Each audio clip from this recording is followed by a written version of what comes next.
I don't do auditions because everyone can sing. I can't say that everyone can sing and then do an audition. I do a placement. Um, and if you've not done choir with me, of course, I want you in beginning, just so I know what your skill level is, just so I know what your voice is. And so that when you get to that upper level, you understand the process. You get the routine. You're able to add to it and be a part of it. But I don't do auditions. People ask me that all the time, what's your audition process? I don't have one. Like, how can I say that I honestly believe that everyone can sing. If you can speak, you can sing. So what do I need to do an audition for? Welcome to The Choir Baton, a podcast designed to engage with people and stories, ideas, and inspirations stemming from choir. No other art form, no sport, no hobby, no business requires a group of people to execute a communal goal with just their voices. Join me, your host, Beth Philemon, as I interview guests who are singers, teacher conductors, instrumentalists, and community members. Together, we'll ask questions, seek understanding, and share insight from our experiences in life and in choir. Hey guys, quick intro to let you know you're going to love this episode. It's a long time coming with my dear friend, Darrick King, but also to inform you that I am closing the doors to new members for the Choir Baton Teaching membership at the end of August. Closing the doors to new members for the rest of the year. And if you have thought about joining the teaching membership, now is your time. We are really going to be leaning into making sure you have everything you need within the Choir Baton Teaching membership for the upcoming school year. Cool things about the teaching membership, if you're just hearing about it for the first time, that it has instructional videos from me to you, guiding you through a series of things. With that also come notes sheets, worksheets, and assessment sheets for you to send your students. And I am now working on a video library accessible only to Choir Baton Teaching memberships through YouTube that you can utilize and send the links out to your students. And this video library has some instructional content, but also assessment content as well. So you don't have the time to be spending creating all of this stuff, but by being a Choir Baton Teaching member, you can access that created for you. So I wanted to let you know, closing the doors to new members at the end of August. If you've thought about joining us, now is the time. You can pay a semester fee, year-long fee, or a month-to-month fee as well. And so many different options for you to jump in, be involved, and then also be supported through an external force like Choir Baton through this upcoming school year. Enjoy this episode with my dear friend, Darrick King and I. Everyone, it is my pleasure to welcome to you Mr. Darrick King to the Choir Baton podcast. Welcome, Darrick. Hello, thank you for having me.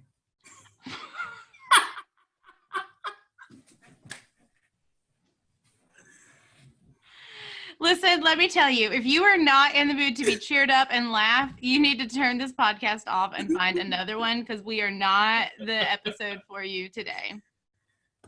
I'm used to doing a lot of ASMR or listening to that, so I thought I would give my ASMR voice. Well, I was just laughing because you said, thank you for having me. Like, I haven't been asking you to be on the podcast since its inception. Well, I'm here. This is also why we did not plan a time. I have accosted you. Well, I didn't accost you, but I waited. And yeah, I just cornered you, quite frankly. Yeah, basically. Against my will. A little bit, kind of. Honey child, there ain't nothing I can make you do that you don't want to do. Oh, hush.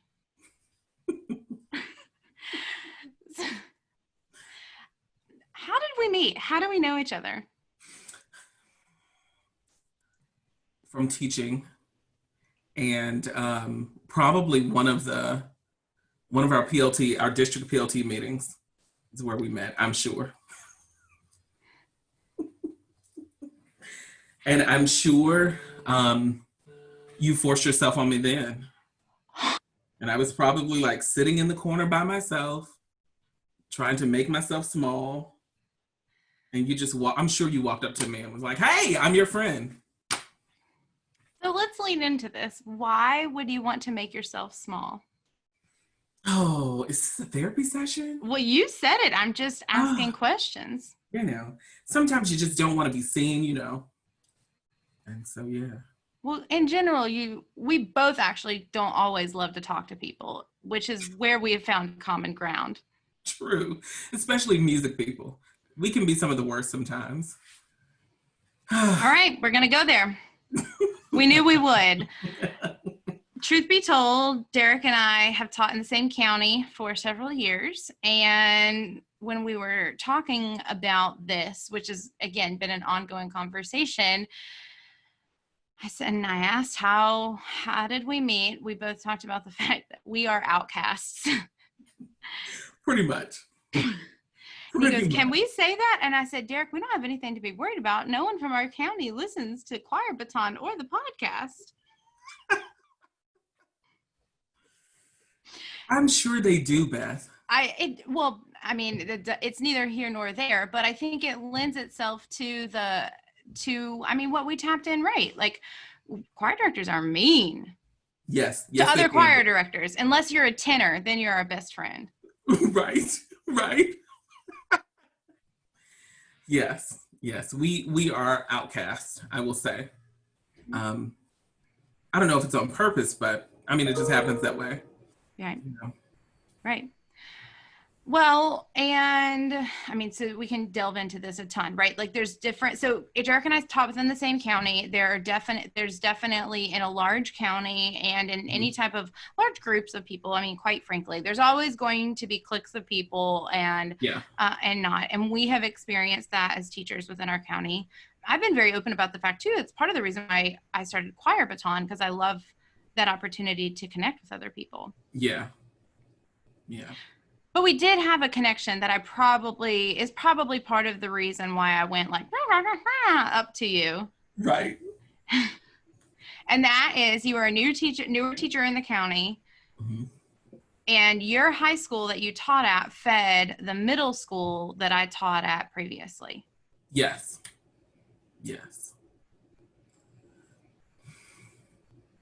So those interesting babies. Right. Which, oh my heavens, I listened to a podcast today. Have you listened to Dear White Parents or something about white parents? I have not. I've heard about that though. Woo! I need you to listen to that. We could actually, or Nice White Parents is what it's called. We could actually have a whole other podcast about that. But I mean, do we want to then jump in also to, every white person generally has that one black friend that, bless their hearts, is like the be all end all answer and educator to all of the stupid questions that white people have. And you are that person generally for me. That is so funny to me. But a lot of it too is found in like similar shared experiences, because you teach at the predominantly black school in the large county. The students that you teach are different from the students at other people within our county. I know we're not the only ones that experience this as well. And this was a conversation also that we did talk about, because I taught students in middle school. Like, I know the students that are at your school, but then you're also the only black choir teacher in high school in our county as well. Yes. And we're not in a rural area. It's a city, a fairly large city. And so, that's always been interesting. I mean, There's no way around it. That is the description of your school. And so then you layer that, right? Like you teach at the quote unquote black school, and you are the black teacher. I'm air quoting if you're not watching this video. That might lend itself for you to like be in the corner of it and be like, don't see me, don't talk to me. Yes. All of that. And the fact that I was new to the county and I am an extreme introvert. So yeah. But yeah, you know, it's something that I'm used to. Right. I'm usually the black person in a predominantly white space, and that doesn't really bother me. It comes with its own issues, but it doesn't really bother me. But one thing that you said that was funny is that I'm the one black friend that, you know, you ask all the questions to. That's so weird to me because oftentimes, like growing up, I wasn't black enough to be, you know, that like, so for you to ask me, what does nuck if you buck mean? Like some of my friends would be like, Darrick doesn't know what nuck if you buck, you know, but yeah.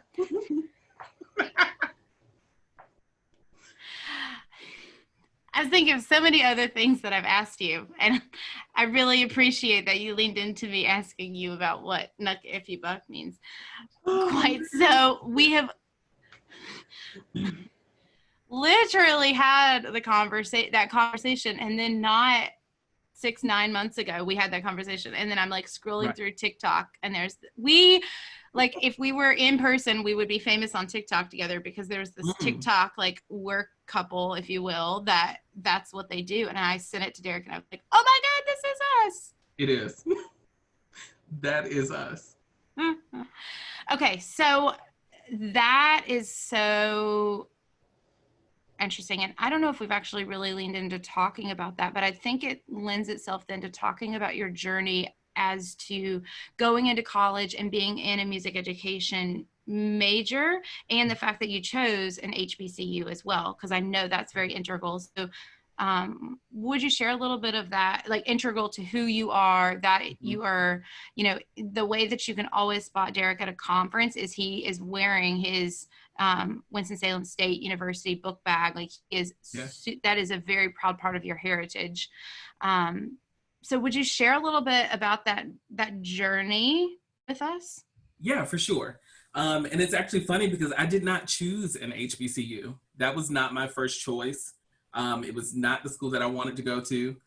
I'm a proud graduate of Winston-Salem State University, and I loved it. I loved it there, but it wasn't my first choice. And when I graduated high school, to be honest, I did not know what an HBCU was.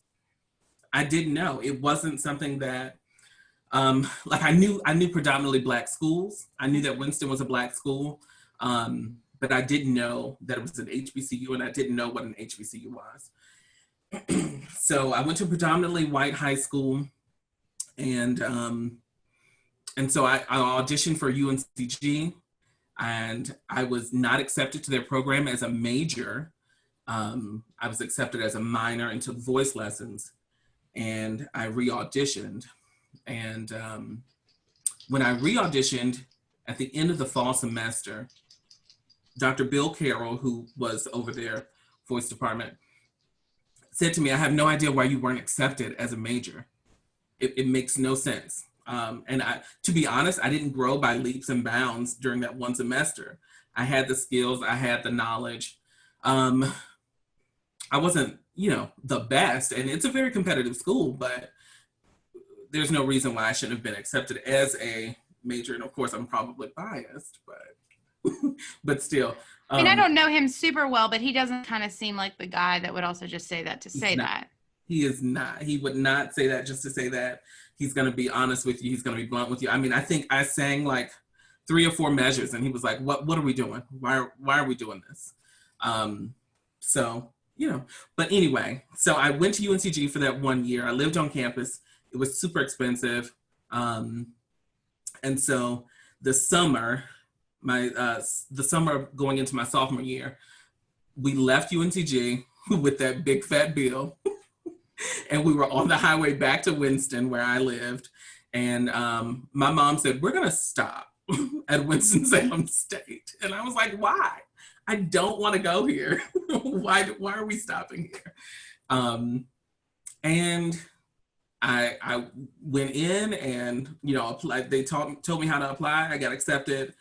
It wasn't an issue. And the difference between what happens at an HBCU, in my experience and what I've seen, is that everything is very personal and you're a family. And so as soon as I walked on the campus, I knew it was the right place. I had the music ed professor, Dr. Wiggins. She was on vacation in Georgia at a family reunion. And she pulled over on the side of the road and spoke to me. And she was like, absolutely, we're gonna have you. Let me see if I can set up your audition and blah, blah, blah, blah, blah, all this other stuff.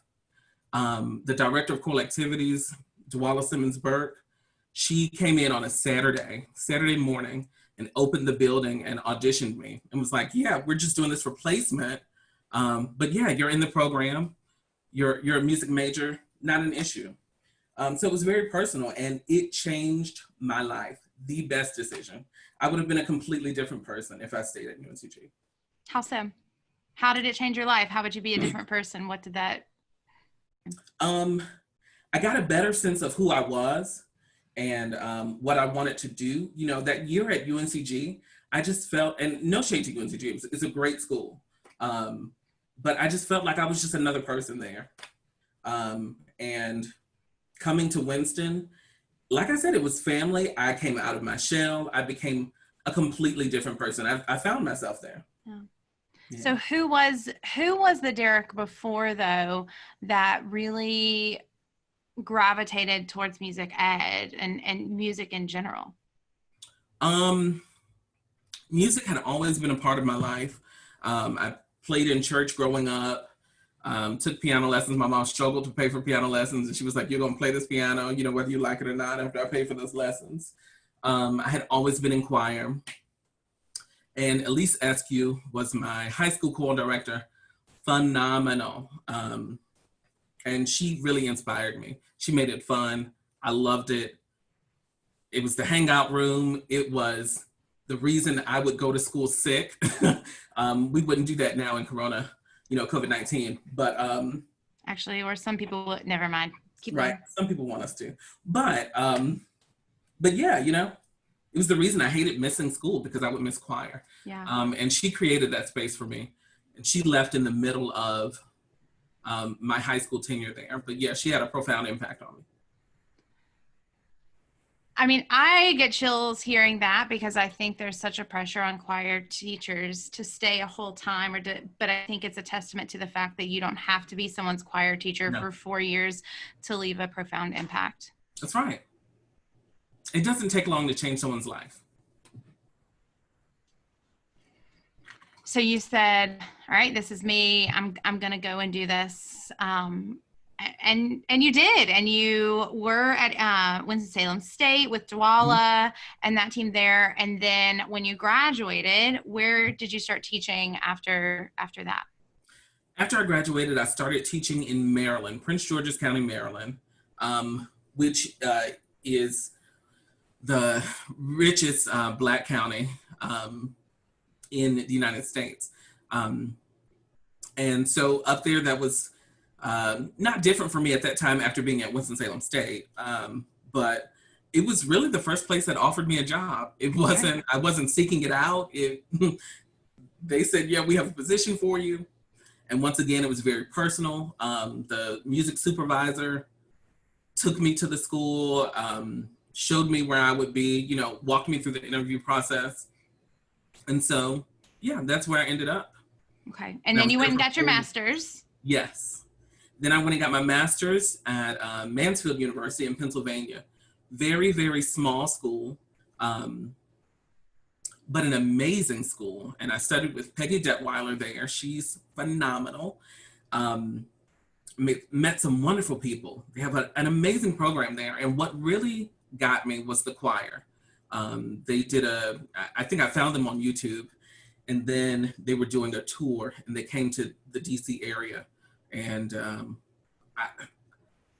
somebody had to pick me up off the floor after that performance. It was phenomenal. She's phenomenal. She creates amazing choirs, amazing sounds. And yeah, so that's where I went.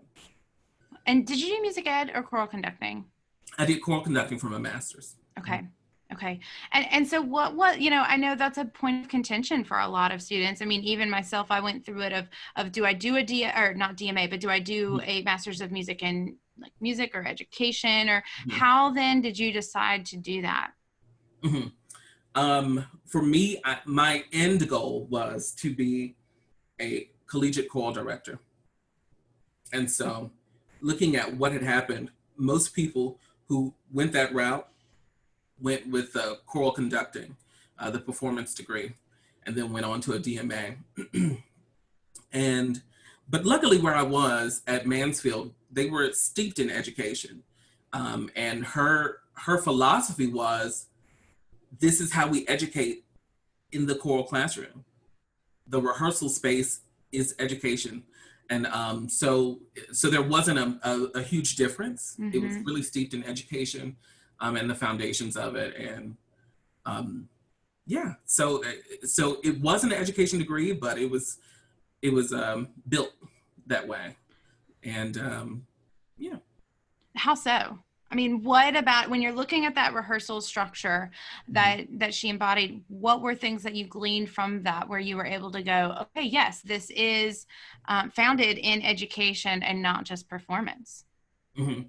One big thing was that as soon as they got a new piece of music, the entire choir sight read it on solfege.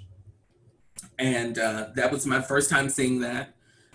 You know, we would use solfege in high school, and we would sing the music, and we wouldn't necessarily connect the two. But yeah, I mean, the first day, let's look at this section. Here we go, sight read it. I mean, you know, we would do count singing and all that stuff. So that was the education piece. I had an opportunity to work very closely with the music ed majors, and the program was simply phenomenal. Phenomenal. I mean, everyone that left that program is a phenomenal music educator. What was the differentiator to make it that stellar? I'm not sure. I really want to say that it was just the expectation, and that was just what you did. And so if you build it, they will come. And that's the bottom line. If you set the expectations, they'll rise to the occasion. Right, right. Yeah. I know you love Peggy Detweiler, Peggy, right? Yes. Yeah, I know that you love her and that program. So I am going to circle back to that in a bit. But before, you finished that program and you moved to North Carolina. Yes. Yes. And do you immediately start teaching at Southeast, or was there a school before that? I don't remember. There was a school before that. So even before I graduated, you know how we don't always tell people things because we don't want it to look like a public failure, right? So before I even graduated with my master's, I was accepted into a DMA program. I was accepted into a DMA program at North Dakota State. And after doing my program, my master's degree, it was a small school. Mansfield was a small school. They didn't offer a really competitive stipend or graduate assistantship. I was a graduate assistant, but it wasn't really, it wasn't enough. And they knew that, like they knew it wasn't competitive. And so I was in a hole after that 1 year. It was 1 year on campus. And so the first year was online, the second year was on campus. And I was in a hole, and I had to dig myself out of that hole. And I explained that to the choral director at North Dakota State. And she said, okay, we'll let you come in December. We'll let you come in December. Or in January, you can move up and start your program. So I moved back home with my mom to North Carolina. And I lived in Winston-Salem, and I taught at a school in Eden, North Carolina. It was an hour and 15-minute commute one way. So I did that. And then I also worked part-time at Target because I'm trying to dig myself out of this hole so I can get to my DMA, right? And I was still broke. Yep. And so September, October, I emailed her. I got on the phone, let her know it's just not going to work out right now. And I mean, granted, she was very upset, but I just couldn't do it at that point. And you know, now my goals have changed, and so you know, life works itself out. But yeah, so that 1 year that I taught in North Carolina before I came to Southeast was it was in a rural community, a predominantly white school. I mean, pickup trucks and Confederate flags in the parking lot. We had situations where students were running through the hall, chanting, "Build the wall," and things of that nature. I mean, it was an interesting situation to be in. There was a Sonic up the street, you know, really it was an empty parking lot. And I asked the kids, you know, what used to be there? And they said, oh, it used to be a Sonic, but the KKK burned it down. And so that's where I was teaching. The kids were good to me. The staff was good to me. The community was good to me. And I didn't have an issue. But yeah, there was lots of tension there. And I knew I had to get out of there. But like I said, I mean, great people. I didn't have an issue. It was always kind of said, we wouldn't let anything happen to you, Mr. King. You know? And that's a unfortunate, unfortunate situation. And that was 2015, 2016. I was there, so. That's a lot of reckoning, right? From someone that has grown up not being Black enough to then go to an HBCU, to then teach in a predominantly Black, very wealthy area. Yes. Have your master's. Yes. On your way to get a DMA and then experience that. Yeah. But that wasn't the first time that I've been told, you're not like them. You're a good one. I've been told that before. So it's, you know. And I keep telling myself that it's really just, people just don't know, you know? Maybe they haven't been exposed to Black people, or the Black people that they have been exposed to weren't great. I don't know. Yeah. But how long do we have to keep making excuses and not giving people the benefit of the doubt? So. At what point does it become a choice not to learn? Right. Willful ignorance. So. Yeah.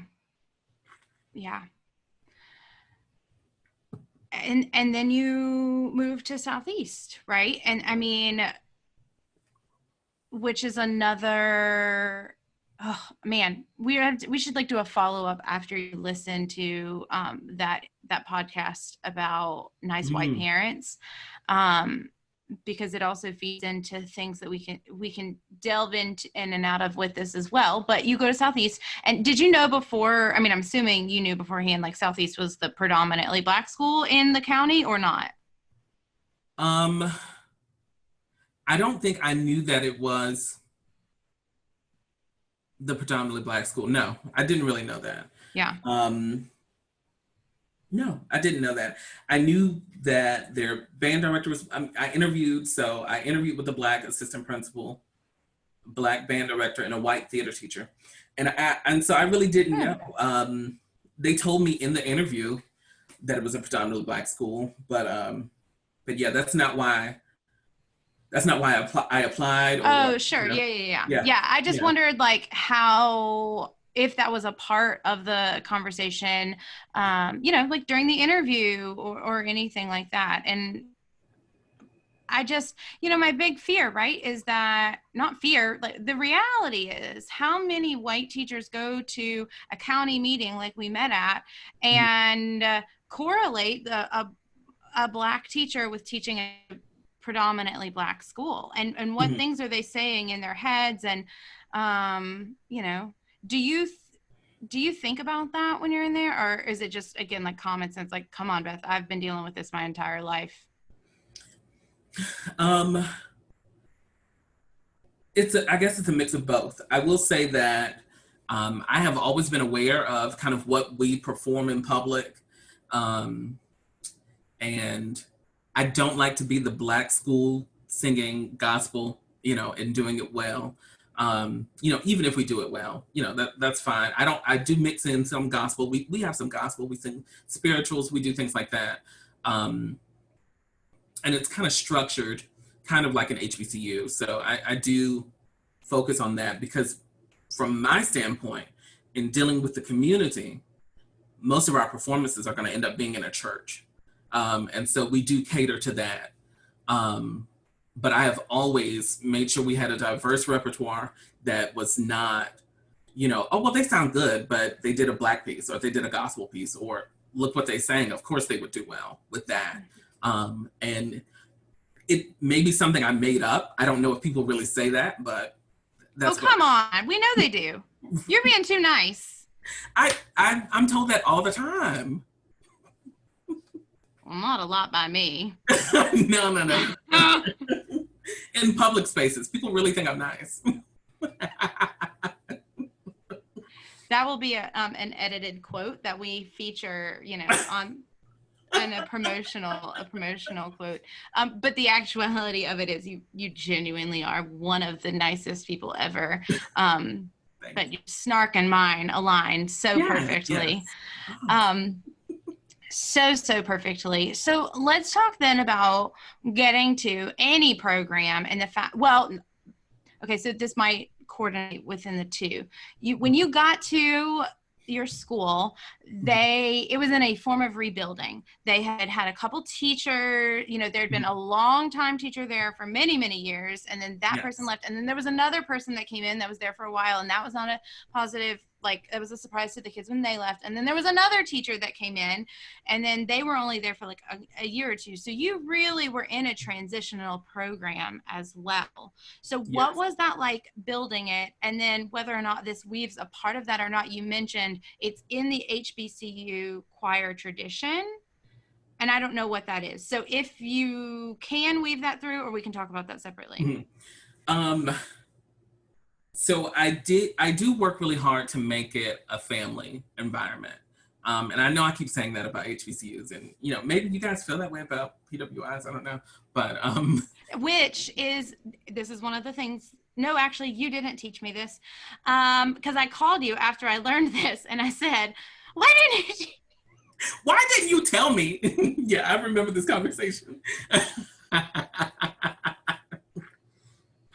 If you don't know, a PWI stands for predominantly white institution.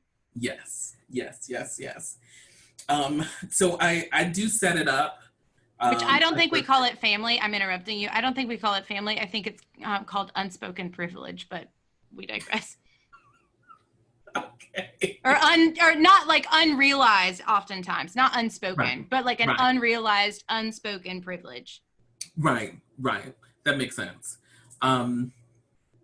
So as with any teacher, the first thing you have to do is make a connection with the students. Luckily, I'm not going to say I didn't have students who weren't loyal. But I mean, there were some students who were kind of loyal to the previous director. But I think there was like a lot of favoritism there. And so like me coming in and like making them all equal and trying to love on them all in the same way. Some of them didn't like. So there was a little bit of opposition that first year. But the second year, I mean, the kids were on board with me and they were ready to go and do whatever I wanted to do. So, I mean, they were ready to go. Yeah, that's awesome. That's awesome. And so then what is that really then within the HBCU tradition of just really embracing that family atmosphere? Absolutely. I would say that. Yeah.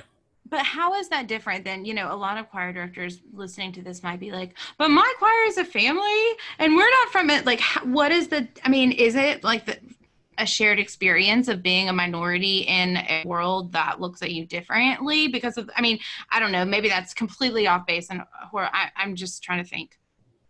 I'm not sure. I guess that does happen in every choir.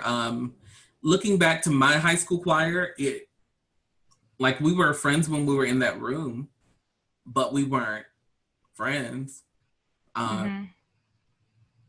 Like I literally have my students calling each other brother and sister. And it's not like I'm gonna make you do it, but that's just what ends up happening. Like they look at each other as siblings.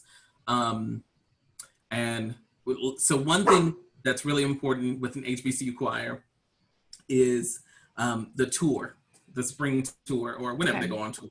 The tour, always really important, always fun. There was a tradition of like, they would stay in the homes of alumni, and you know, and that's how they moved from city to city. I know when I was in school, we didn't stay with people, but we did have, so Winston-Salem State, we're the Rams. And so if you don't remember, the hype song was like, went by a roll a couple of years ago. Yes. Yes, it did. Yes, it did. Yes. And so there's a lady who we refer to as Mother Ram, and like she's everyone's mama. And so, yeah, I mean, so like on tour, when we went to Georgia, we always had a cookout at her house every year. I mean, the entire choir, 30, 40, 50, however many people are there, we were all there. I mean, so it was just creating a family. Yeah, a family experience. So, love that. One of the things that I am so, I'm like thinking of all these different adjectives, like amazed, that's the word. One of the things that I'm so amazed at that you do is how active you are in getting your kids out and singing in the community.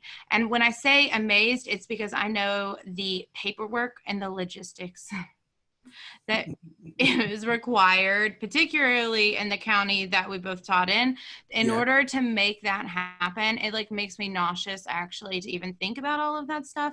But you are so committed to having your kids sing externally. Why do you have that drive? And then what are the results that you see from that? So it is overwhelming to do all that. And just like you said, the process, the paperwork is so much, but I've got it down to a science now. So it's just, I just go in and change the document. And so, I mean, it's so easy now. But I think it's important because it gives those students a chance to share everything that they've been working on, instead of just that one concert at the end of the semester, you know, depending on how your school is set up. Where it's just their family and friends, you know? So I try to get them out in front of strangers as often as possible.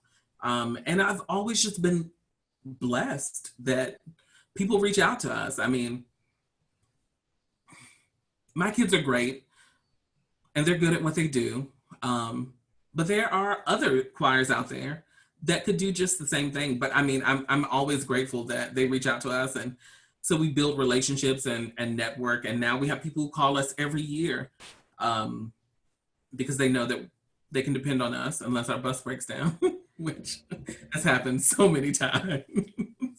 So we missed like 2 performances last year. Last year was not a great year. Are we going to start comparing school years?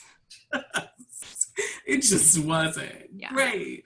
I should have known that COVID was going to happen, because like, the second week we had a field trip and the bus was not working. And I was like, you know what? I can already tell what kind of year this is going to be. I knew COVID was going to happen.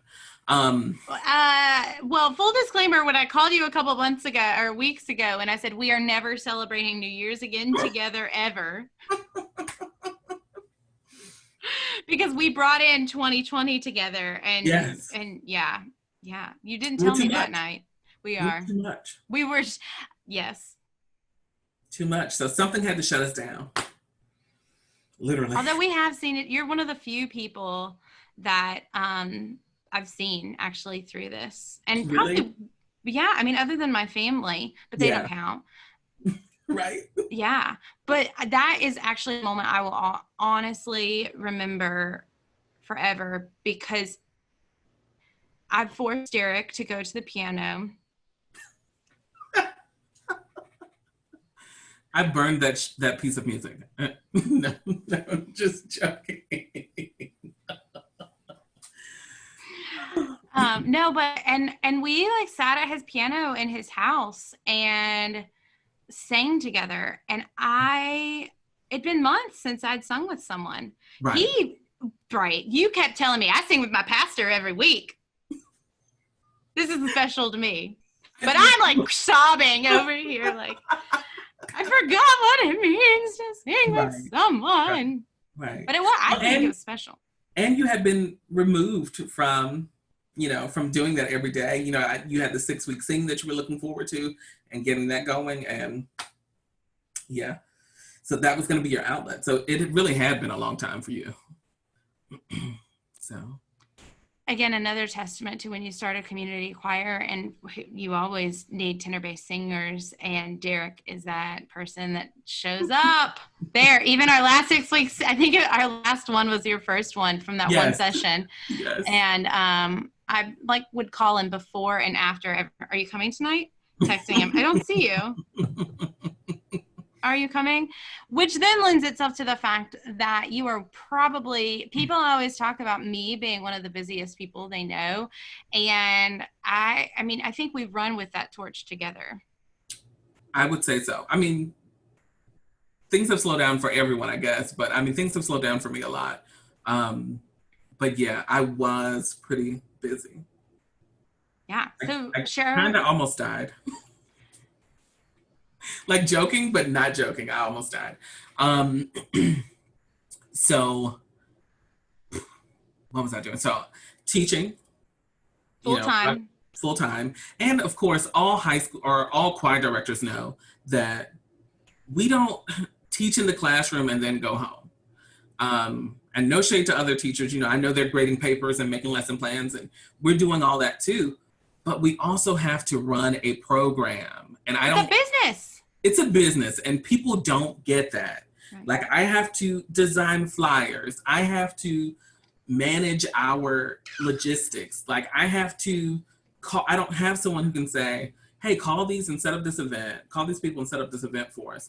I have to do that. I have my CDL so that I can drive the bus to get us there. I am the everything for my program. It's not just a class. It is a program. And so doing that, already a full-time and a half job. And then working at a church part-time, serving in a ministry part-time, which I really do enjoy doing. And then I was in grad school, working on a master's in educational leadership. And then I was the director of the African American Choral Ensemble at NC State.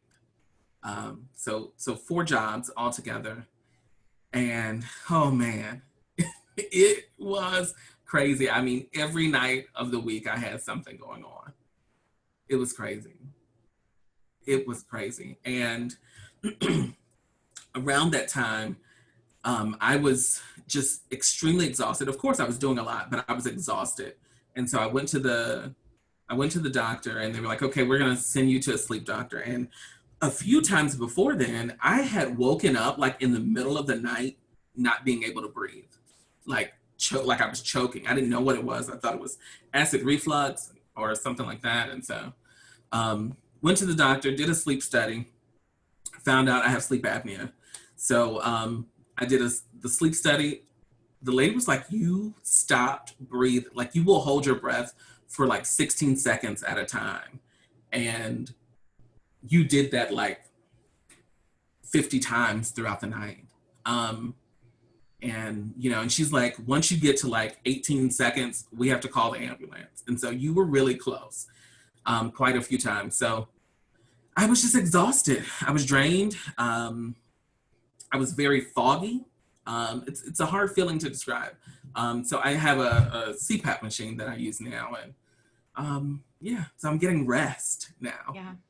Instead But of sleeping. that meant you had to pull back on a couple things. I did have to pull back. I did have to reevaluate what was going on, and wellness is a huge part of that. So I started seeing a trainer, and then quarantine happened, but I've reconnected with my trainer now. So yeah, just taking care of you. That's what I'm learning. You have to take care of yourself. You are no good to other people if you don't take care of yourself. So why do you think it's so hard for us to do that? I don't know. I think we always, like, we're taught, a lot of us are taught not to be selfish and to give to others and do for others. And teachers just have a heart for people. Right. And so I think we overdo it. Right. And so, yeah. I know I've always struggled with never being enough, right? Oh, and come on. Preach. yeah. I mean, linking my enoughness to what I do and how much that I do. Mm-hmm. Absolutely. Absolutely. So the more we do, yeah. Oh, for sure. I see that happening. Yeah. Well, you mentioned, you mentioned previously kind of navigating away from the potential DMA path, and now that sharing that you are still getting your master's in educational leadership. Will you share a little bit about how your dreams have shifted to incorporate that with us? Mm-hmm. For sure. So my passion has always been education, and music was just the conduit. Yeah, it was just the conduit at that point. It was just natural. So I knew I was going to go into education somehow, and music just seemed like the natural path. And I love music, and it'll always be a part of my life, I'm sure. But yeah, so I think just empowering other teachers to be better is something I want to be a part of. And the impact that I have on my students is great. And I'm cool with that. But I do want to expand that and kind of reach out to the entire school and have a hand in doing some things. So I had the opportunity to kind of write the curriculum, or write a portion of the curriculum for a freshman course that we do at my school.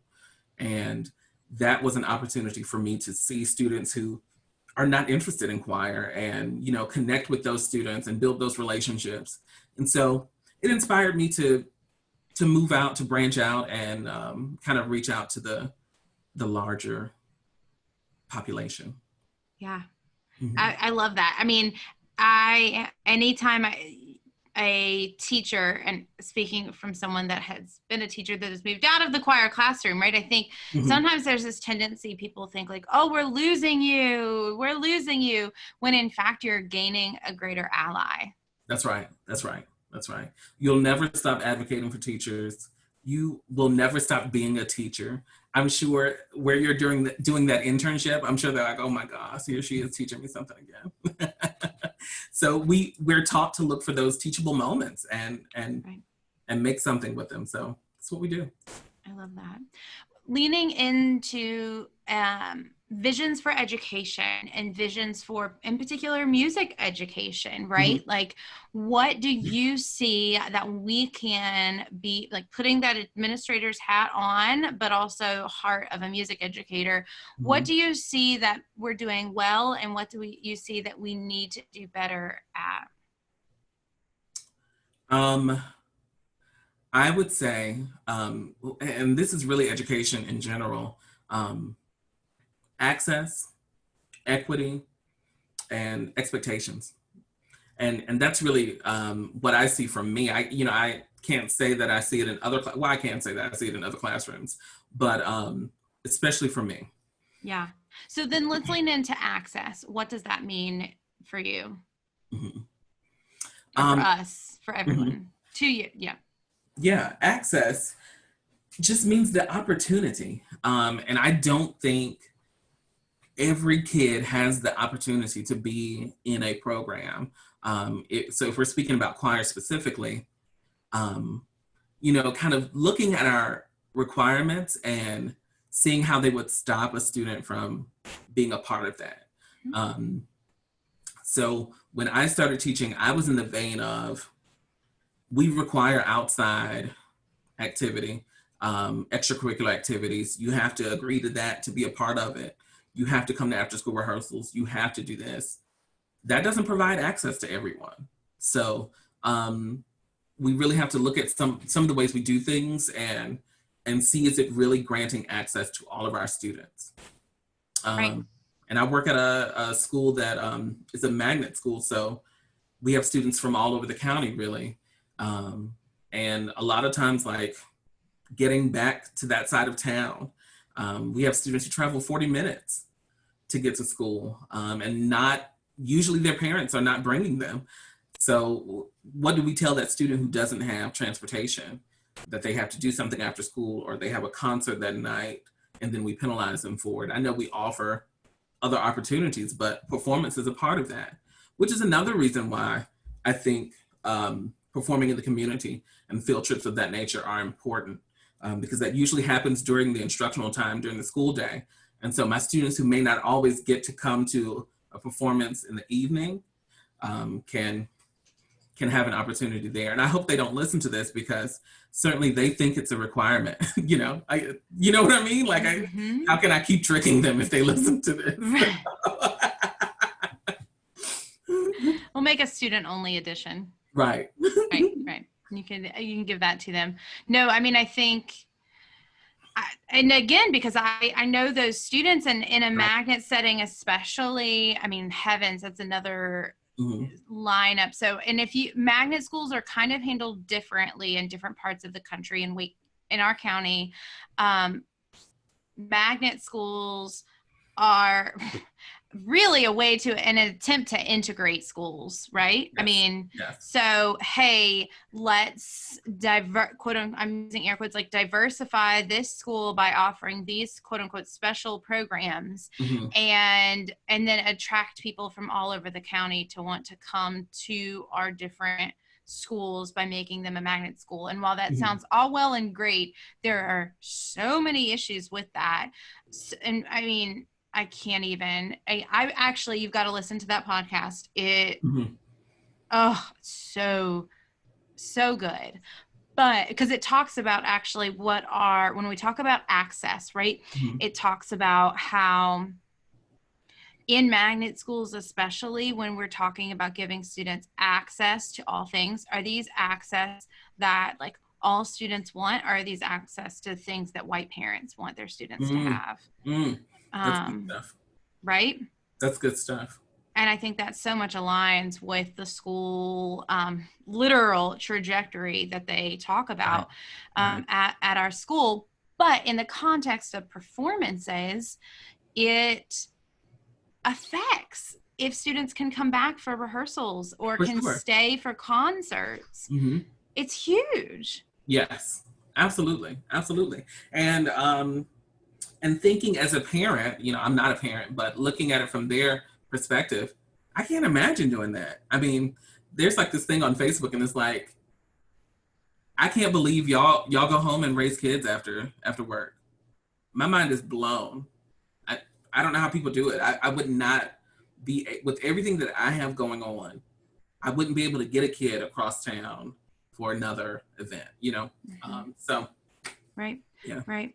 So, I mean, so many great points to access. I also think the audition process, and what is the audition process to get into choir at your school? Is it just y'all sign up and come? I don't do auditions because everyone can sing. I can't say that everyone can sing and then do an audition. I do a placement. And if you've not done choir with me, of course, I want you in beginning, just so I know what your skill level is, just so I know what your voice is. And so that when you get to that upper level, you understand the process. You get the routine. You're able to add to it. and be a part of it. But I don't do auditions. People ask me that all the time, what's your audition process? I don't have one. Like, how can I say that I honestly believe that everyone can sing. If you can speak, you can sing. So what do I need to do an audition for? I do a placement. I just want to hear your voice, see what you're doing. So, yeah. Why do you think people lean into that they can't sing? They're afraid. Someone has told them that they can't sing. They've had a bad experience. They don't like the sound of their voice, which I totally get. For instance, I probably will not listen to this podcast because I don't like to listen to my voice. But also, I mean, puberty for boys is a traumatic situation, can be a traumatic situation. And so I'm sure we lose boys. There's research to show that we lose boys in choir for that very reason. Right. And so making it a comfortable setting, once again, building those relationships where students are able to explore and their gifts are embraced and what they bring to the table, you welcome it. So, yeah. So then let's lean into your next pillar of equity. Yes. They go hand in hand. So access and equity. So there's access, but then also what we give them access to, is it equitable? So what's happening in my program, is it equitable to what's happening in another program? So that when our students leave and go to the collegiate level, where are the gaps, right? And that falls on the teacher, it falls on administration, it can fall on the student, resources, so many things go into that. But yeah. Yeah, absolutely. Do you think that you are, I remember the third one, I'm just deciding how much I'm gonna ask you about this one. In regards to equity, do you feel like you are given equitable resources at your school compared to other schools? Given equitable resources. I will say that because we received a magnet grant, multi-million-dollar magnet grant to kind of rebrand our school, because we were the school of leadership and technology. Well, everyone's creating leaders, and our technology was one of the most antiquated in the county. So that didn't make sense. So now I would say that I do have access to those resources. But our county, it's with any county, I would imagine, any school district. Absolutely. The red tape of getting, there are things in January that we're still looking for. There are things and this is not even a COVID issue, really. Right. Things from 2 years ago that I'm still asking about. And then also there are things that money can't fix. I'm in a situation where I have parents who are working multiple jobs, and no amount of money can fix that. Parental support. And so, Yep, absolutely. All right, so we had equity. No, we had, that was second. Access, equity, and? Expectations. The expectations that you have for your students, the expectations you have for your program. And I'm speaking to myself. I've gone to the Carol Kruger workshop. I believe she's amazing. It blew my mind. It was overwhelming. I need to go again. I know that it works, but implementing it in my program has taken me a long time. That's why you have the teaching membership. Which is why I have the teaching membership. But just kind of digging into all of that and breaking it down means a few things for me.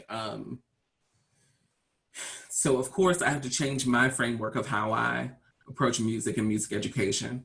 And then in order to do this, I would have to scale back on our presence in the community. And that's a difficult thing for me to do. And I know I need to. No. I know I need to. And Who said that? Who said you need to? Other than, unless it's for your health. But Darrick, I'm so glad you're bringing this up. And I'm going to stop you right there from going down that spiral of what you should and shouldn't do. Okay. And call Hui. You are experiencing everyone's like of as we go to address this. And I think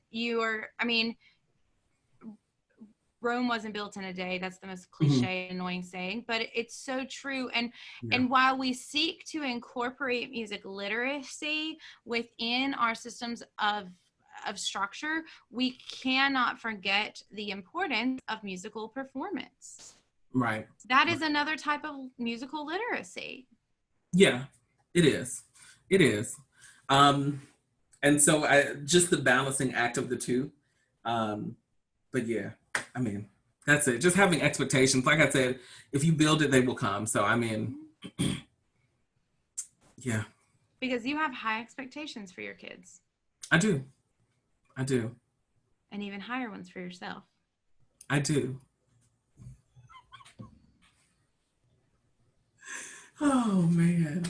Do you think sometimes we place higher expectations on ourselves that are quite frankly unattainable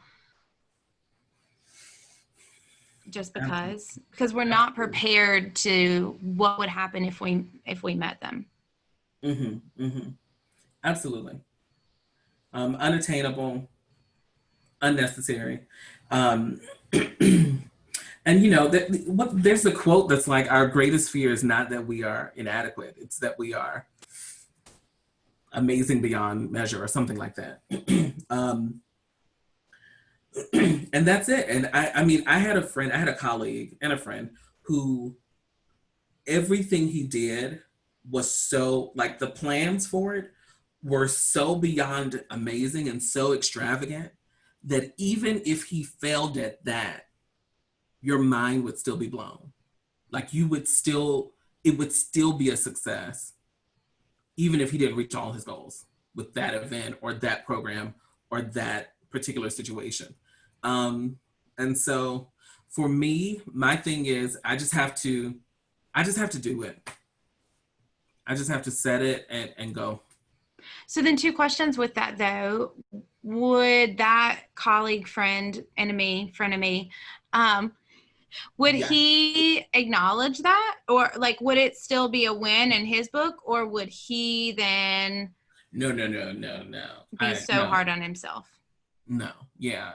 Yeah, he's hard on himself. I mean, because I kind of know someone else like that. Really? Mm-hmm. Oh. Really? Oh, wow. Mm-hmm. Someone that, I mean, you set these huge expectations for yourself. Mm-hmm. And when you feel as though you don't meet them, it's sometimes, I mean, it's almost easier for us to not meet them like we know how to handle that. Yes. Yes.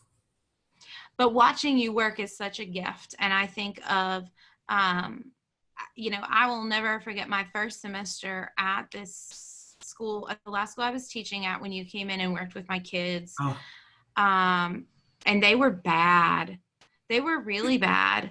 No, they were. No, they were not. I have a superior score on one, or not a good score. This was like a good, but I think that is the sign too of a true educator that doesn't take great to superior, that takes like to great.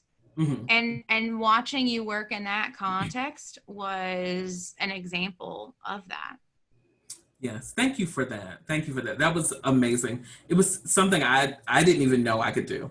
So thank you. I thoroughly enjoyed it. No, wait, no. I'm thanking you. You don't get to thank me. I'm thanking you. You say, well, wait, I guess you just said, you're welcome. That's what you say. And now I'm telling you what to say. You're wrong, Darrick. That was an amazing opportunity. They were so good. They were so good. I loved your kids. There was only one song that was not ready, but they were good. They were good, and you know your kids were good. No, again, the way you took it, and one of my favorite things, the kids would even still talk about it after, is the ball. Yes, I love it. It's so much fun. It's in my digital classroom, my virtual classroom. I put it in there. Yeah. Yeah. I love it. To explain it to someone who's like doesn't know. So it's a Hoberman sphere. And it's a tool that I got from Peggy Detweiler. You can use it for so many things. You can use it to show dynamics. You can use it to show your breathing and the way that should happen. And so you just grab it by two ends and it expands and it opens up. So it's a small little ball and then it opens up into a huge ball. And it's colorful. The kids are always amazed by it. It's so much fun.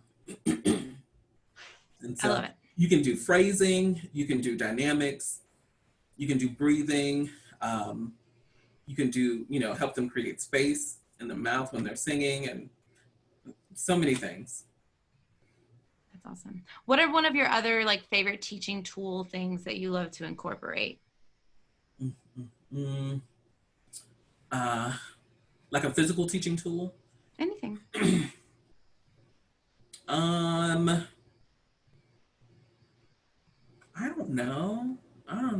I would say kind of movement, used in a variety of ways. I think like when movement, like we always think like marching around the room or, and it doesn't always have to be that. We've done a lot of like eurythmic stuff. Mm-hmm. And when you're mirroring, a lot of times with slower pieces, really, where you kind of, and that's what I wanted to do with your kids on that last piece, now that I think about it, where like one person you would all get in a circle. Yeah, you can get with a partner and you can mirror what they're doing with their hands. And yeah, and they move to the movement of the piece or what they feel or what they're sensing with that.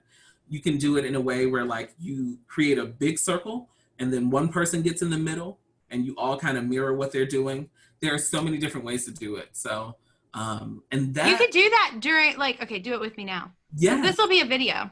Yes. You can do it virtually. Yeah. Yeah. That's what except I don't see your hands anymore. Am I not supposed to see? Okay, there. It's okay. Yeah. So you can do it virtually as well. Until you move it out of the frame. Yeah. You'll have to be very there we go. Oh, yeah. Very far away. Yeah. And then we can kind of mirror it. Okay, so let's do it. So like let's sing something. That's not, you sing, I'll move with you. You sing and I'll move with you. No, it's my podcast. You go. I don't have a song in my brain right now, Beth. My Country 'Tis of Thee. I don't know why that's the worst song ever that come up. What about Knuck If You Buck? No.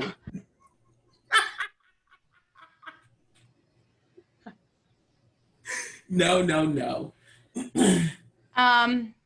You sing, just go. No, I don't know. You sing Jesus Loves Me, and I'm going to follow you, and then I'll sing. Jesus loves me, this I know, for the Bible tells me so. So something like that. I love that. My voice is gross. I don't know what's happening. Well, I think it's a mind game. I hope it's not COVID. Fun fact, I'm recording this in my office without air conditioning. I have a window air conditioning because I'm getting my air conditioner replaced next Wednesday. And so the air conditioning sound wouldn't be loud. I turned off the air conditioner in here. So yeah, I dedicated. The grossness. Well, I had to get you while I could. I would not do that. This is exactly why when you said, and I said, where can I email it to? Come over here. I could have. But this also then goes back to another point of conversation is that you were very introverted. If there are going to be a couple people that I'm going to see, A, you would be one, and B, I would come over there. C, it would probably be dangerous because it would be the 5-hour-long podcast in that sense. It would be. It would be. But you mentioned that you're an extreme introvert, and I identify with that as well. And you know this well enough about me. It's part of the reason why, like, we gel so much and we get that. But I mean, if people were listening to this and hearing you, they would be like, lies. He is not an introvert. Oh, tell it to all my friends whose like phone calls I ignore. You don't really ignore mine, which I super appreciate. Although I love your voicemail. Did you listen to my voice? Telling me that, yes. I know I did. Okay, so, but how then do you manage that introvertedness as a conductor, as a teacher, as someone that is essentially on? I don't know. I mean, it just comes naturally when I'm in front of students.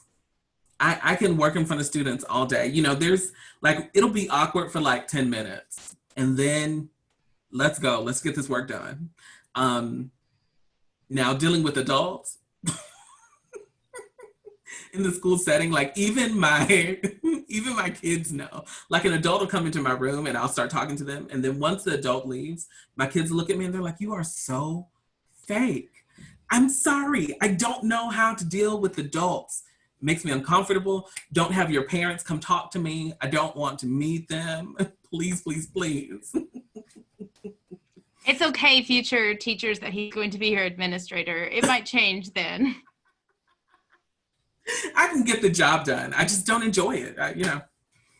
Well, I think it also is like it's a, I don't want to say power is the wrong word, but it kind of is a power thing and like a placement.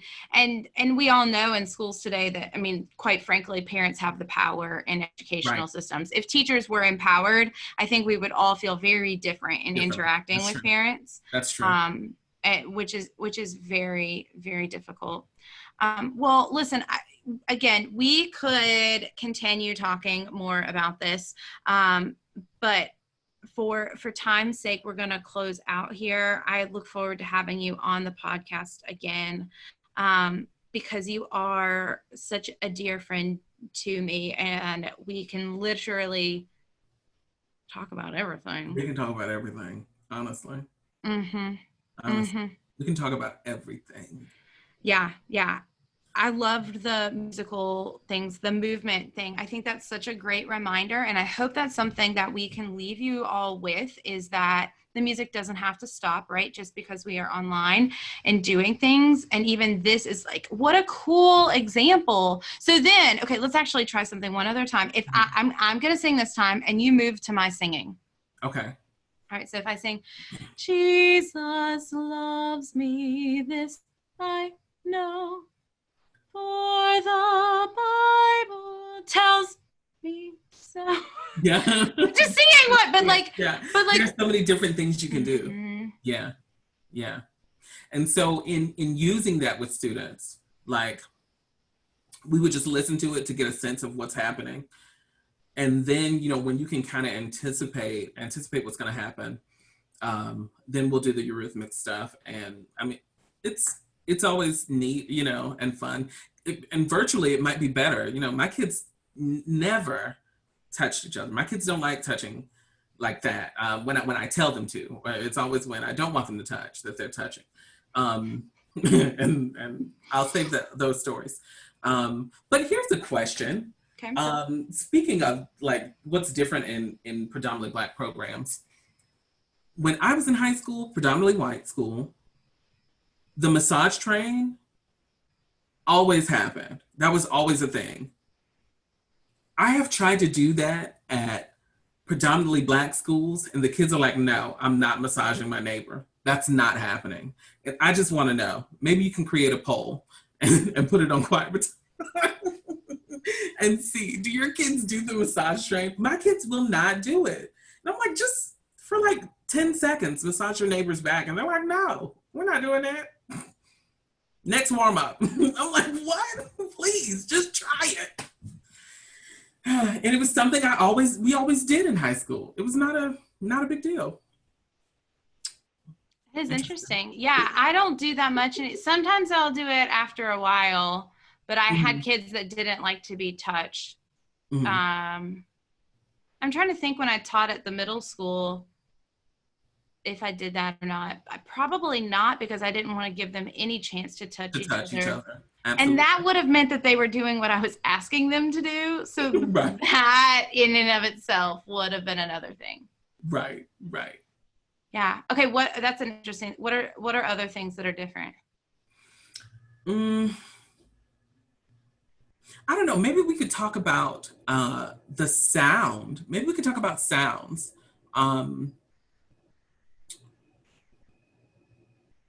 Between, the difference between like sounding Black. Is there a difference between an HBCU choir? Can you tell the difference between an HBCU choir and a predominantly white choir when they're singing? Well, I mean, this lends itself to when we were in National ACDA together and hearing the Aeolians sing. I mean, we were sitting right next together for that. Yes. All kinds of repertoire. And it was amazing. And I would venture to say, yeah, you could tell the difference because it was way better. But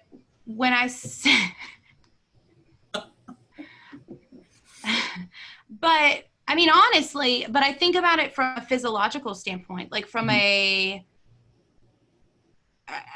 don't know, and I don't know enough about vocal pedal. It was a better sound. I've never heard a white choir sound like sing freaking Bach like that, if we're going to be that blatant. And I think that's we talked about it that day. Yeah. And it's not really better or worse. I would just say like different. Like, could you tell that it was a Black choir? I think. Could you tell that? I don't know if you could tell it was a Black choir. I think you could tell that it was a different sound. Okay. Right? Like the body of the sound was like, oh. Yeah. And if you're listening to this, like I'm wrapping my arms in like a weird way that I'll stop. But rhythmics, yeah, you got me like moving over here. Right.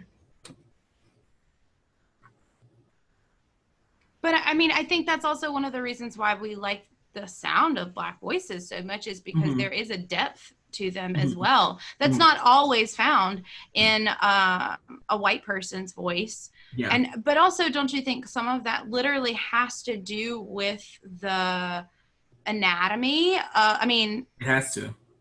I would say the same. It wouldn't have to. And then, oh gosh, how much of that goes into when we go to contest and festival and we're being judged for tone quality? I'm not saying it's unfair. I'm just saying, are the adjudicators aware of, I don't know. And then, like, are you supposed to judge a Black choir differently? You know what I'm saying? Like, what are the rules? Well, I think that's the point.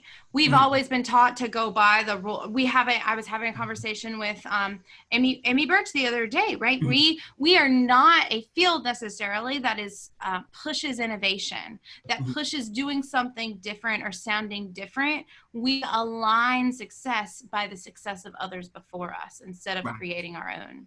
Right. And that leads itself to tone quality. Yeah. That's so true. That's good stuff. Yeah, it is interesting. So I do want to ask you something. You mentioned to me one time, and you probably knew I was going to say this. Actually, I wasn't. I was about to end it. But you mentioned to me one time. You said, I was really surprised at how well. I'm going to mix this up. Do you know what I'm going to say? No. I was really surprised at how well you worked with my kids, or like how and like such a compliment for like anytime you go to someone else's student, like same, right? I would hope you would feel the same when I'm like, thank you, you came in so much. But I also knew that meant, like, as a white girl working in a predominantly white school, I mean Black school, and we also talked about then too, had I been the teacher that I had been when I left grad school, I don't think I would have. Like, I was able to understand because I taught in a classroom where I had been the only white person and realized, holy crap, it goes back to the tone quality thing, right? Like, these are my expectations, but are they my expectations because they're the right expectations? Or are they the expectations that I grew up with? Right. And so I was amazed with how well you worked with my students from day one. But not only how well you worked with them, but how they responded to you. I mean, they were skipping around the stage, singing mountain folk songs. You know what I'm saying? That I just never saw them. I would never think they would do that. Actually, they did hold hands when we did that, I think. Exactly. That's what I'm saying. Like, and I was blown away. I mean, so what then are things that white educators need to be mindful of? I think that is first and foremost. Like, so, and I always, but I know that I actually have taught that folk song before by showing a video, and it's a video that Rob Amchin does, and it is a diverse class of collegiate learners that are doing it. And so that's connected. But what are things that you think white educators need to be mindful of when educating students of color? Oh gosh. I mean, that's another podcast probably in and of itself. I don't really know. And I'll be honest with you. I think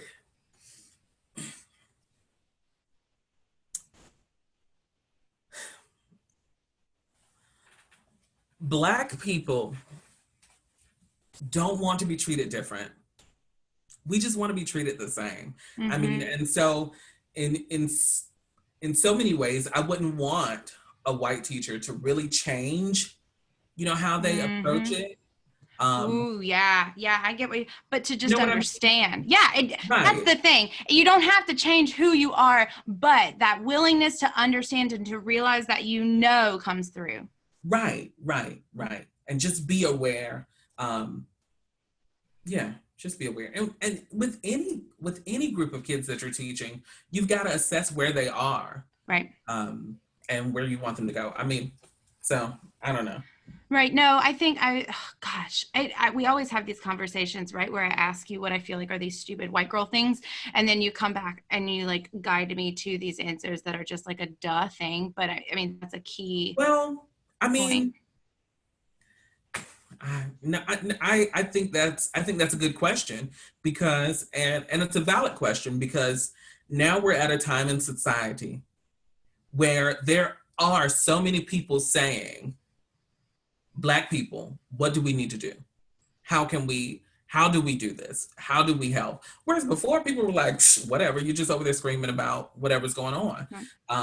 And so I don't want you to shy away from that. I think it's good that you're asking questions. Just like you said, just come to an understanding of what's going on. Yeah. I mean, I think that's huge. You don't have to change. You have to but you have to learn. It goes back to what we even talked about at the beginning, right? Like that willingness to learn and understand and to realize. Right. We have to check our privilege, and it's just, I was explaining privilege to someone, and I don't want to offend any of your listeners or whatever, but the idea of white privilege. Taz, you can't offend any, if you offend, so don't even let your brain go there. Okay, keep going. Okay. But the idea of white privilege, so many arguments that I've heard are, well, I've had to work hard in my life. I don't have white privilege. I didn't grow up rich. I wasn't spoon-fed, silver spoon in my mouth, all these things. And that's not necessarily what it is. It just means of everything that you went through, your race didn't work against you. So it's not saying that you are privileged as an individual. It's just saying that your race never worked against you. And I've had to check my privilege as a Black teacher at a predominantly Black school. you know, let me preface this by saying my school does not have any more or less gang violence than any other school in our district. It's everywhere. Because a theater teacher said to our old theater teacher one time, well, if you have questions about gang violence, ask so-and-so. He works at so-and-so. What? Gang violence doesn't come through in our school. But I have spoken with kids who are in gangs, and I'm like, why are you in a gang? What's the deal? And you know, what they're like, well, it's a sense of belonging and all this other stuff. And I'm like, great, let choir be your gang. We got you. Like that's what we're here for. And they're like, that's great. And I feel fine at school, but I don't ride the bus. And when I walk home, I've got to walk through that neighborhood. And so, and that's where I had to check my privilege, because I didn't think about that. You have to live outside of the school and deal with that. And so, I mean, so many other things about gang violence that would blow your mind, but yeah. Yeah, no, it is. That lends itself even to such a good point, though, is that as teachers, no matter what, like we always have to be mindful of where we've come from. We so often see our lens through what we grew up in. I think that is what I will say this to the day I die. Any type of success I ever have in business, it's like business devoid of anything with choir baton or choir in general, will be from the greater sense of understanding that I've had from people in learning how much we intrinsically, I think we do this so much without realizing, intrinsically categorize people and align people and assume life growing uppings. Yeah. Based on what we did. Right. And that's why I think like this point in our society is different than what's been before. You know, we've had unarmed killings of Black men, and you know, there's a fuss about it and then it dies down. But I think this is a different point because I totally forgot what I was about to say. We were talking about how we were talking about like the privilege that all of us have in some sense to realize that we can't judge other people's experiences. Yes. So at this point, people are listening. And that's something, you know, arguing with people that I've gone to high school, that I went to high school with, completely discounting my experience. Like, I'm telling you that I've experienced something that was racist, and they're telling me, oh no, you misjudged it, or no, it wasn't like that, or that doesn't exist, or that doesn't happen. I'm not even asking you to do anything about it. I'm just asking you to accept that it happened, you know? So letting people tell their stories and believing them is a huge step. It's a huge step. So, yeah. There's so many ways in which we have to be able to listen to stories. I think my fear is that, and some people are going to try to counter that, you know, then there's crazy people in the world too, right? So you can't listen to every story. And this is something that we have to do better at as well. Okay. And this is going to be so nerdy, but I'm going to relate it to choir and the fact that when you are listening to an ensemble, there are voices that you listen for. There are things that you are watching for. You begin to trust. You have guides, whether it's a director or a section leader or that person standing behind you or in front of you to like guide you. And you know, if those are the voices and like the feeling that you're listening for versus, you know, Paula Jane that's beside you that is struggling and they're just there, which you're glad they're there, right? Because we want everyone singing, but you know, that's a weird metaphor, but I think applicable. You have to know who are those voices, and in your sense, like you're like, come on, dude, you know, I'm the bass that's in beside you. Like, do you not see me as a valuable contributor to the society and not a Paula Jane? Right. That's true. Yeah. Because that is something I think that we are teaching too in our society and have to do better at teaching it, is like, how are you qualifying the voices that you're listening to? Yes. Yes. Right. And that's what gets us into trouble with some people talking about race. And then they begin to like discount other people's experiences from others' experiences of yours, is because they're not critically thinking like, Mm-hmm. Mm-hmm. Yeah, I mean, I've had people tell me. I mean, aside from the fact they're racist and they choose not to believe, I'm sorry, I don't mean to dismiss that at all. No, like, yeah. right. I get what you're saying. I've had people tell me, just listen to Fox News and you'll understand. And I'm like, bro, you have a master's degree. You know not to listen to just one source to get your information. Like, what are you talking about? Right. Anyway, right. Ignorance again. Yeah. Yes. Yeah. And I guess, sorry, I'm also thinking that from a lens, because, as we've both grown on social media this week, there was a social media account that called out someone by name, and saying that like they are this, that, and the other. And I just think that is something we also have to be careful of as well. Mm-hmm. It's a cancel culture, and we've got to be careful with that, because we can hold people accountable without ruining their lives, without making it a public thing all the time. Sometimes it does need to be public, but you don't always have to ruin people, because there's going to be a point in time when you need that same grace. I'm not perfect. You're putting out a podcast.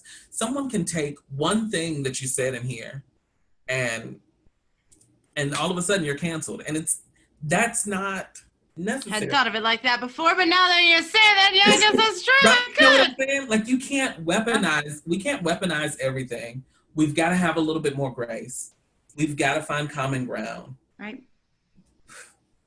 There's no way forward if we don't. Right. Absolutely. And that comes into listening and thinking and thinking for ourselves. And we've got to do that more as music educators as well, particularly in this time period that we're in. I fear so much that because everyone's eyes are turned inward, and in a sense, like, you could always kind of turn your eyes out to other people's choirs, and what was in some ways a weakness, that we weren't connected, and to see what everyone is doing now, we have the opportunity to be insanely connected, even down to like looking at a Bitmoji classroom or this or that and the other, and like hashtag to all the people out there that would not, like, Darrick's looks beautiful. I would not have one. I cannot do those. So like, I'm with you. You got two Bitmoji people here. Please. But do you know what I'm saying? Yeah. Yeah, it is different. It is very different. And teaching through this is very strange. It's very strange.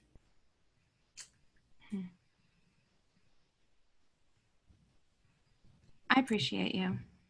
I appreciate you. This was so easy. You should have been invited me to this.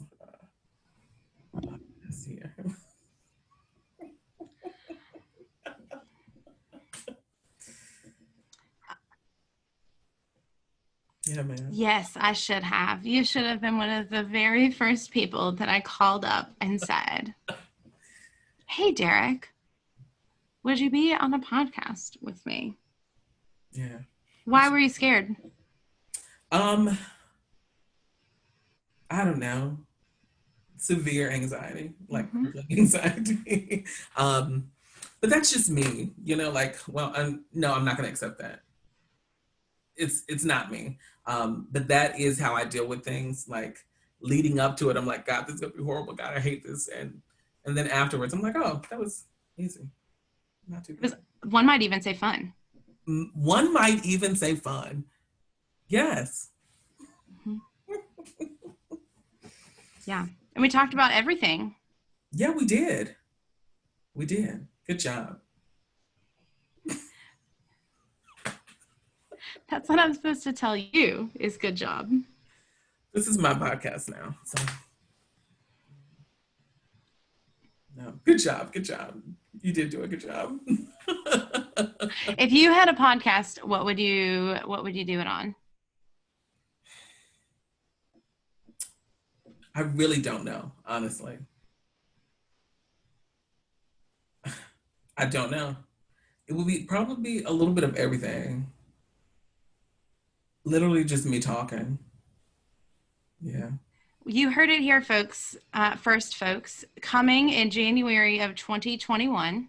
Yes, because this year is over. I'm over it. A new podcast called The King Speaks. Yes.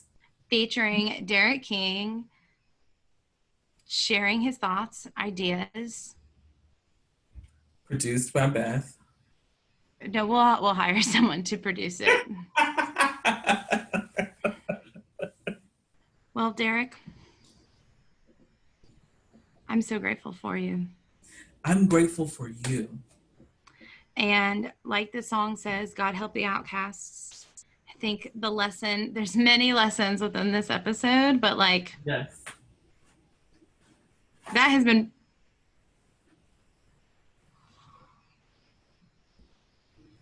Yeah, I framed it.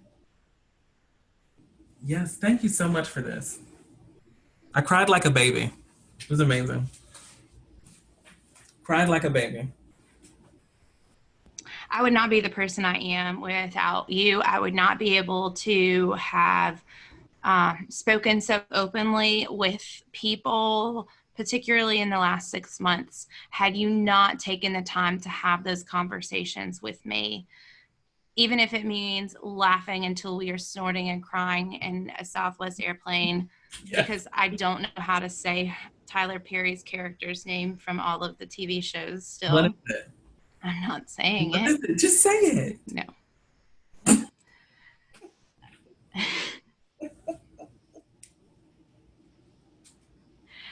The many a times we have sat in a concert or a PLT or ignored each other's calls because we know we just can't deal, or like looked at each other and be like, mm-hmm. Yeah. Yeah. You know, like, you are such a gift, and I'm so grateful.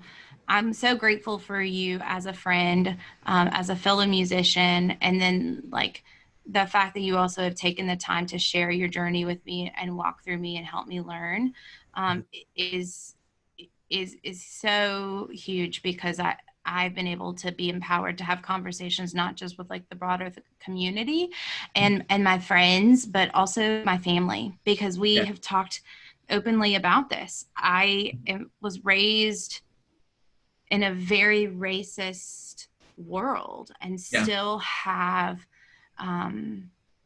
so many threads of known and still unknown racism within me because of hopefully learned things. I mean, hopefully, and that I hope I haven't done anything to like intentionally embed those further in my, I don't think I have, but right. Like, and we've talked about that, and you no doubt have heard those within me and still loved me and like walked me through that.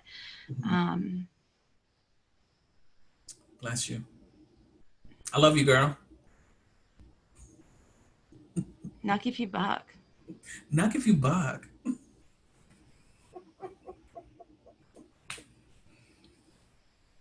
Yeah. Thanks for letting me be me. Yes. Always be you. Always be you. No one has to let you. Well, bless them if they tried. If people want to, when people want to follow you, learn more about you. I mean, we did not even get into what an amazing organ player you are. And yes. Okay. and your work as a church music minister and all the things. I think I don't care what people say. You're coming back on now that we've gotten you over this hump, right? Yes. But where can people reach out to you in the meantime? Yes, I am on Twitter and Instagram as Profess_Sir King, Professor King. And you can follow my high school choir on Twitter and Instagram at Bulldog Chorus. Awesome. Awesome. Any last parting words of wisdom to the Choir Baton community? Yes, I will end with something that's used as a benediction in the Episcopal Church usually. Life is short and there's little time to gladden the hearts of those who journey with us. So be swift to love, make haste to be kind.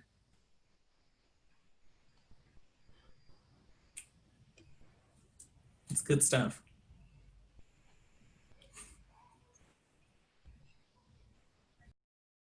One last reminder, the Choir Baton Teaching Membership is closing its doors to new members at the end of August. So if you need more information, jump into the show notes and you will find a link there. You'll also find a link there to connect with Darrick on Instagram and Twitter and his choir. Additionally, all the other Choir Baton links of ways in which you can be involved, including following us on Instagram. Takeover season is beginning in just a short bit. Our YouTube channel that has public-facing videos that you can also access for your students, and so much more. Finally, if you want to keep up to date with Choir Baton, make sure that you check out the website and also sign up for our newsletter so you have it in your inbox, a letter from me to you. I am so grateful that you are a part of this Choir Baton community. We are so passionate about more people singing. Thank you to Darrick for being a guest today. Thank you to Maggie, our producer, for working with me on getting this episode and all the others out. And have an awesome day.